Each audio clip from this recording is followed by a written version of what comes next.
நிறைய பேர் என்ன மாதிரி நினைக்கிறாங்க, நான் என்னை கம்ப்ளீட்டா மாத்திக்கிட்டு அதுக்கப்புறம் நானே பெர்ஃபெக்ட் ஆயிட்டு நான் என்ன பண்ண போறேன், இயேசுவை நான் தேட போறேன், அதுக்கு பிறகு நான் நல்லவனா மாறிட போறேன். நான் சொல்றேன் பாருங்களேன், அந்த ஒரு நாள் வரவே வராது.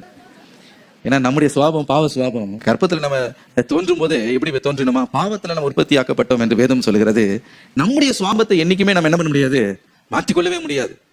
எவ்வளவு மாற்ற நினைக்கிறீங்களோ அந்த அளவுக்கு நீங்க இன்னும் ஃபர்ஸ்டா தான் போயிட்டு இருப்பீங்க.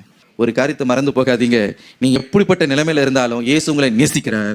இன்றைக்கு அவரை பார்க்கணும்னு ஏக்கத்தோட வந்திருக்கலாம், அதுக்கேற்ற தகுதி இல்லாம இருக்கலாம், ஆனா உங்களை நேசித்து அவர் உங்களை பார்ப்பார், உங்களோடு கூட அவர் போஜனம் பண்ண வேண்டும் என்று விரும்புகிறார். அவரோடு கூட ஐக்கியம் கொள்ள கொள்ள கொள்ள என்ன ஆகும்னா நீங்களே மாறிடுவீங்க. நீங்க சொல்லுங்க, ஆண்டவரே இந்த தேவையில்லாத உறவை நானே விட்டுறேன், ஆண்டவரே இந்த தேவையில்லாத அந்த காரியத்தை உங்க பிரியமில்லை நானே வேண்டாம் ஆண்டவரே, நீங்க இருக்கும்போது இதை விட தானே பிரியது, எனக்கு தேவையே இல்லை ஆண்டவரே, நீங்க வந்துட்டீங்களா அதுவே போதும் அப்படின்னு அவரோடு கூட நீங்க என்ன பண்ணுவீங்க, அன்பு கூற தொடங்குவீர்கள், அவரோட ஐக்கியம் கொள்ள தொடங்குவீர்கள். ஹல்லேலூயா.